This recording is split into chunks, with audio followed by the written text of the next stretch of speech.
Mengapa saudara saya bahas agama dan sastra bersamaan dalam konten sebelum ini?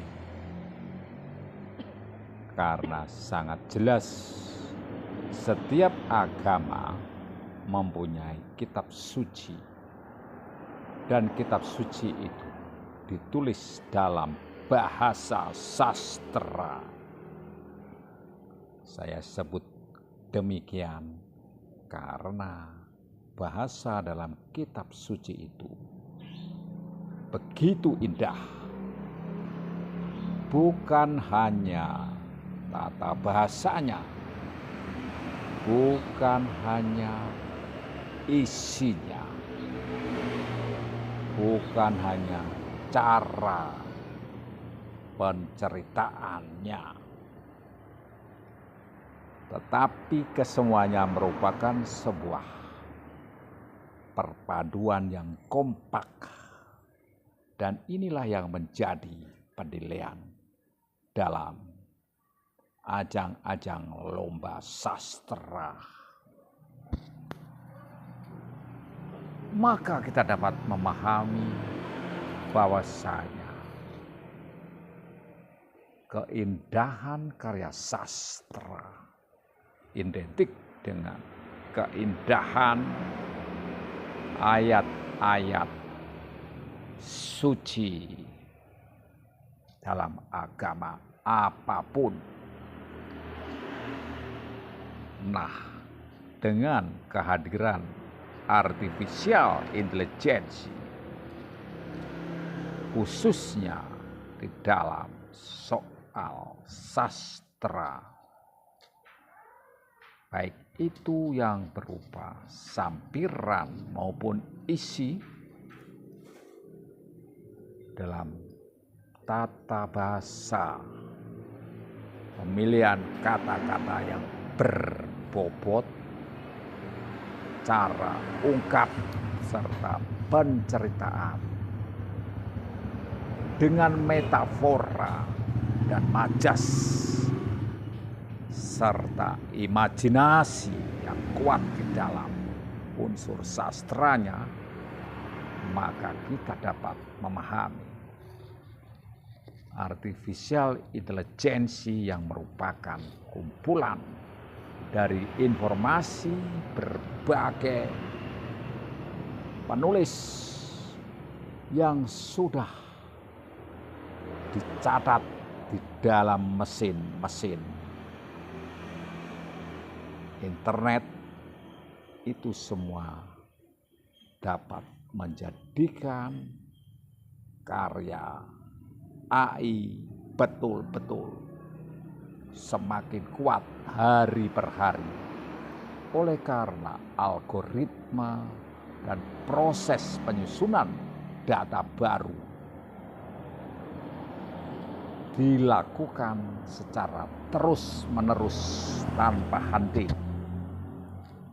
Berbeda dengan manusia yang mempunyai keterbatasan daya tahan dan stamina, robot artificial intelligence tetap dapat diperbarui secara terus-menerus. Maka kita dapat melihat bahwa sesungguhnya karya-karya yang dimunculkan di dalam artificial intelligence atau AI itu tampak sangat lengkap, komprehensif. Meski satu hal yang tidak dimilikinya, yaitu emosi penjiwaan yang hanya dapat dimiliki oleh manusia. Di sini kita menemukan titik temu pembahasan agama dan sastra di dalam artificial intelligence. Jawaban Meta AI, Copilot AI, ChatGPT, dan lain-lain dapat begitu lengkap, baik itu menyoal tentang agama, ajarannya, firman Tuhan di ayat-ayat yang tepat dan kontekstual,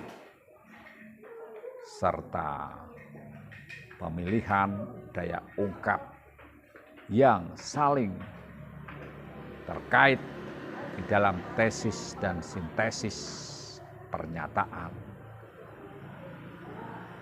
membuat ada ajaran-ajaran yang betul tampaknya sempurna tentang agama. Demikian juga tentang sastra, baik itu teori sastra maupun karya sastra sebagai sebuah karya seni. Selain teori yang lebih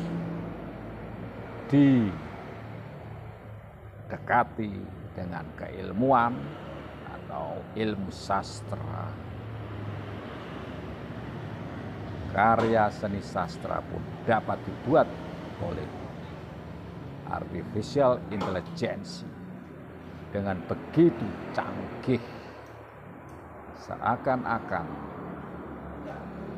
mesin AI inilah yang berpikir dan mengungkapkan pikirannya, serta dia yang menulis karya sastra yang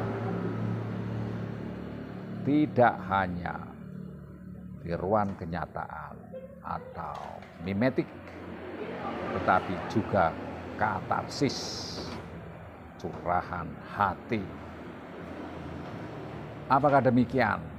Meta AI dapat menjadi suatu cermin bahwa katarsis atau curahan hati itu betul-betul dimiliki oleh AI sebagai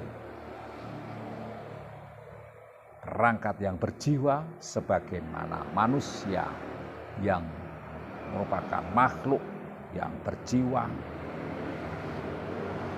Ini permasalahan yang masih terus dicari oleh para pelaku artificial intelligence.